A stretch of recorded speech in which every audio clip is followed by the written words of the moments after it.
मैंने अपनी बेटी को बड़े लाड प्यार से पाला था। अब 3 साल हो गए मुझे रोते-रोते, अभी तक मुझे कोई न्याय नहीं मिला। अगर आप उन सबूतों को कोर्ट में पेश करोगे तो मेरे बेटी को न्याय मिल सकता है।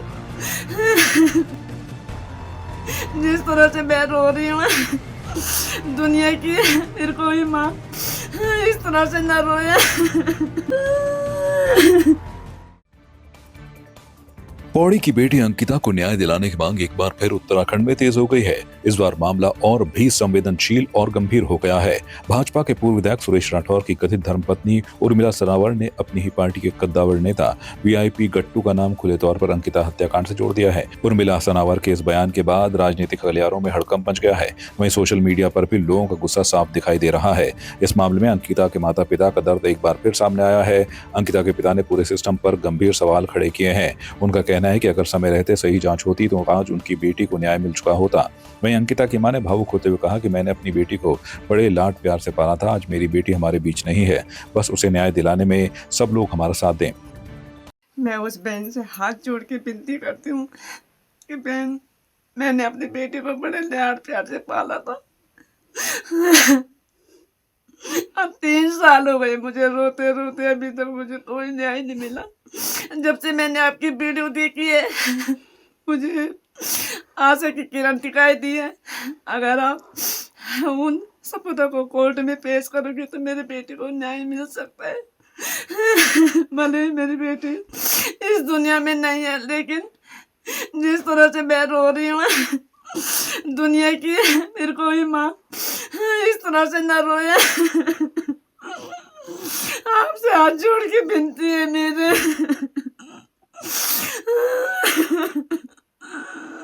कि आप ये सारे सबूत कोर्ट में पेश करना। अगर आप चाहते हैं तो मेरी बेटी को न्याय मिले। आज भी मैं अपनी बेटी को याद करती हूँ तो मेरे साथ हर समय अन्याय हुआ। इन्होंने मेरी बेटी को दिखाया तक नहीं, शायद इसीलिए नहीं दिखाया क्योंकि इसमें बड़े बड़े नेता थे। मैं मुख्यमंत्री से हिन्नत कहना चाहती हूँ, आप सारे सबूत आपके सामने हैं। अगर आप चाहे तो मेरी बेटी को न्याय मिल सकता है और हमारी उत्तराखंड की बेटियाँ सुरक्षित रह सकती है। नहीं तो फिर किसी माँ के साथ ऐसा ही होगा। मैं उर्मिला बहन से हाथ जोड़ के विनती करती हूँ कि वो इन सबूतों को कोर्ट में ले जाए और अपना बयान दर्ज करे, जिससे मेरी बेटी को न्याय मिल सके और हमारी उत्तराखंड की सारी बेटियां सुरक्षित रह सके। मैं ये चाहती हूँ कि उस बहन को सुरक्षा प्रदान की जाए, क्योंकि जिस तरह से मेरी बेटी ने भी कहा था कि मैं तुम्हारी सारी बातें बोल दूंगी, उसी तरह इस बहन के साथ भी कहीं ऐसा न हो कि ये भी मेरी बेटी के जैसे इस बहन को भी खतरा हो। इसलिए मैं चाहती हूँ कि इस बहन को भी सुरक्षा मिले और इस बहन ने मेरी बेटी के लिए इतनी बड़ी बात कही, इसके लिए भी मैं धन्यवाद देती हूँ कि बहन आप कोर्ट में जाके इन सबूतों को पेश करो, जिससे मेरी बेटी को न्याय मिल सके। तो मैं उर्मिला बहन से कहना चाहता हूँ कि अगर ये इसमें पूरी 100% अगर सच्चाई है तो मैं उर्मिला बहन से ये कहना चाहता हूँ कि आप लोअर कोर्ट कोटद्वार में जाके जज के मैडम जी के सामने अपने बयान दर्ज करें और मेरी बिटिया को सही जो अधूरा न्याय है उसको पूरा तरह न्याय दिलाएं और इन दरिंदों को फांसी की तख्ते पर चढ़ाने का हमारे साथ सहयोग करें। इस मामले पर उत्तराखंड क्रांति दल की नेत्री सरस्वती नेगी ने सरकार और प्रशासन पर गंभीर आरोप लगाए हैं। सरस्वती नेगी का साफ कहना है कि जब सत्ता पक्ष के लोग एक दूसरे पर आरोप लगा रहे हैं तो साफ है कि अंकिता हत्याकांड में बड़े नामों को जानबूझकर बचाया गया। वीआईपी गट्टू जैसे लोगों का नाम पहले भी चर्चाओं में था, लेकिन जांच को कमजोर किया गया। बिल्कुल भाई, भाजपा के पूर्व विधायक हैं सुरेश राठौर, उनकी पत्नी उर्मिला मैडम, जिन्होंने ये खुलासा किया है। परसों उन्होंने लाइव में बोला कि गट्टू, लेकिन कल हमें पता नहीं था कि गट्टू किसका नाम है, लेकिन आज उन्होंने उजागर कर दिया कि वो गट्टू कौन है। तो इस संदर्भ में मैं अपने उत्तराखंड के शासन प्रशासन से और केंद्र सरकार से हाथ जोड़कर विनम्र निवेदन करना चाहूंगी, ये गट्टू जो कोई भी है इसे अविलंब अरेस्ट किया जाए और इसके खिलाफत में कड़ी से कड़ी कार्रवाई किया जाए। और हम सीएम धामी जी से कहना चाहते हैं कि हमारी बेटी अंकिता हत्याकांड का जो प्रकरण है उसे सीबीआई जांच के लिए दिया जाए। ये बिल्कुल भी बर्दाश्त नहीं किया जाएगा। मैं इस प्रकरण को लेकर के काफी आहत हूँ, आक्रोशित में हूँ। कल हमने इस संदर्भ में रैली भी निकाली थी और अभी भी हम शासन प्रशासन से निवेदन करना चाहेंगे, यदि आपने शीघ्र इस गट्टू को आपने गिरफ्तार नहीं किया, उसके खिलाफ में कार्रवाई नहीं करी, तो हम बाध्य हो जाएंगे बड़ा आंदोलन करने के लिए। वहीं इस मामले में स्थानीय लोगों में भी आक्रोश, ग्रामीण इलाकों में भी इस मामले को लेकर काफी नाराजगी है। खासतौर पर महिलाएं न्याय की मांग कर रही हैं। मैं सबसे पहले उर्मिला बहन को धन्यवाद करती हूँ और कोटि कोटि धन्यवाद करती हूँ कि जो उन्होंने ये भाभी का नाम लिया।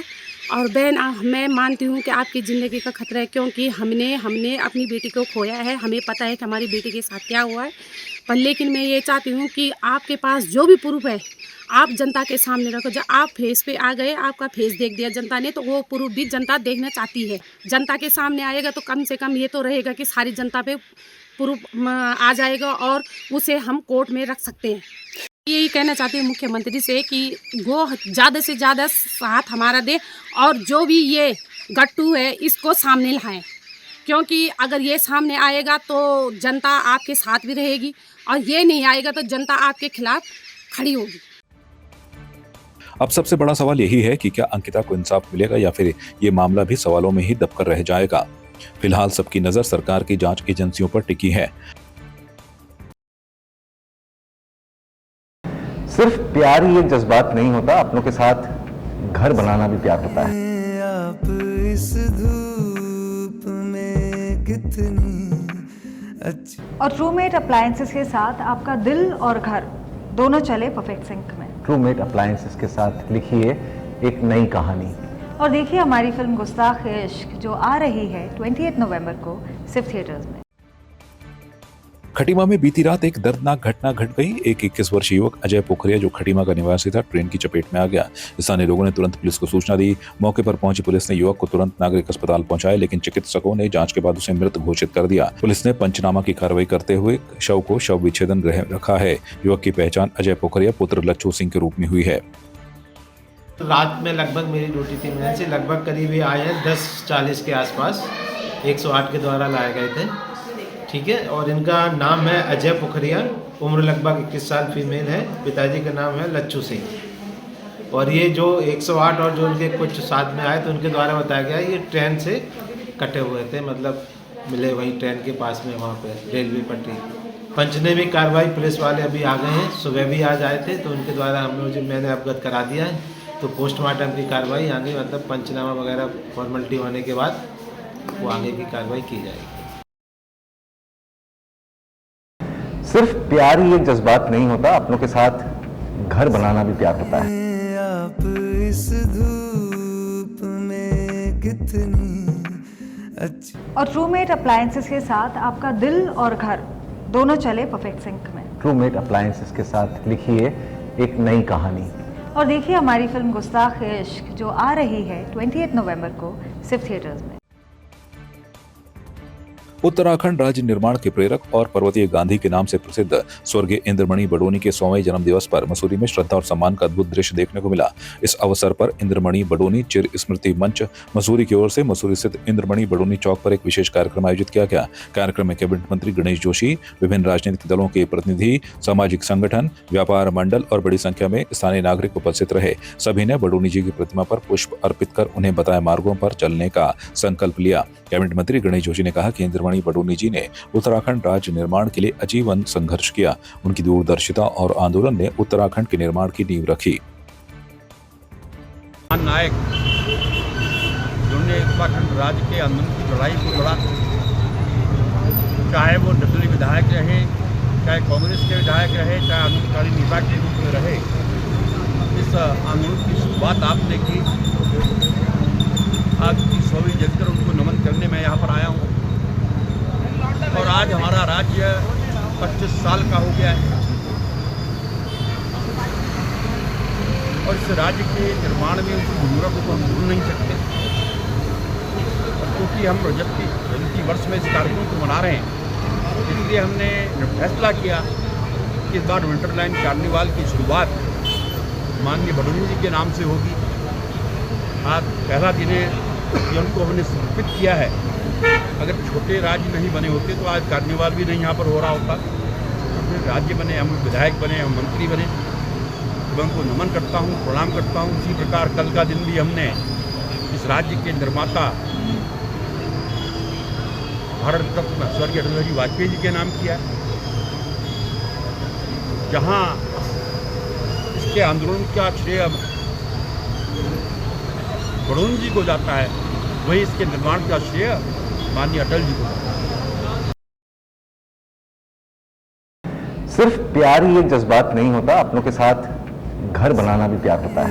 आप इस धूप में कितनी अच्छी। और ट्रूमेट अप्लायंसेस के साथ आपका दिल और घर दोनों चले परफेक्ट सिंक में। ट्रूमेट अप्लायंसेस के साथ लिखिए एक नई कहानी। और देखिए हमारी फिल्म गुस्ताख इश्क जो आ रही है 28 नवंबर को सिर्फ थिएटर्स में। भारतीय जनता पार्टी युवा मोर्चा बागेश्वर के नवनियुक्त जिलाध्यक्ष आदर्श कठायत के स्वागत में एक भव्य रैली का आयोजन किया गया, जिसमें बड़ी संख्या में युवा कार्यकर्ता शामिल हुए और पूरे नगर क्षेत्र में उत्साह और जोश का माहौल देखने को मिला। यह रैली बागेश्वर नगर के विभिन्न मार्गों से होती हुई भाजपा जिला कार्यालय पहुंची, जहां पार्टी पदाधिकारियों और कार्यकर्ताओं ने माल्यार्पण, फूल वर्षा और जोरदार नारेबाजी के साथ आदर्श कठायत का भव्य स्वागत किया। भारतीय जनता पार्टी द्वारा जिस प्रकार से मुझ जैसे एक सामान्य कार्यकर्ता को जिला अध्यक्ष जैसी महत्वपूर्ण जिम्मेदारी दी गई है, उसके तहत मैं सभी अपने प्रदेश नेतृत्व का, अपने जिला नेतृत्व का हार्दिक आभार एवं धन्यवाद व्यक्त करता हूं। जैसा कि आप सभी को पता है कि हमारा जो युवा मोर्चा का संगठन है, यह हमारा भारतीय जनता पार्टी का यूथ का संगठन है और मुझे इसमें जिम्मेदारी दी गई है। हमारी प्राथमिकता है, सर्वप्रथम संगठन ने जिस भरोसे के तहत, जिस जिम्मेदारी के तहत मुझे यह जिम्मेदारी दी गई है, मेरा कर्तव्य बनता है कि मैं युवा मोर्चा के प्रत्येक कार्यकर्ता को प्रत्येक बूथ पर, प्रत्येक शक्ति केंद्र के तहत और प्रत्येक मंडल स्तर पर हम युवा मोर्चा के हर एक कार्यकर्ता को मजबूत करेंगे और अपने संगठन का नाम आगे करेंगे। सिर्फ प्यार ही एक जज्बात नहीं होता, अपनों के साथ घर बनाना भी प्यार होता है। आप इस धूप में कितनी अच्छी। और ट्रूमेट अप्लायंसेस के साथ आपका दिल और घर दोनों चले परफेक्ट सिंक में। ट्रूमेट अप्लायंसेस के साथ लिखिए एक नई कहानी। और देखिए हमारी फिल्म गुस्ताख इश्क जो आ रही है 28 नवंबर को सिर्फ थिएटर्स में। आपकी इस पर क्या राय है, हमें कमेंट कर जरूर बताएं।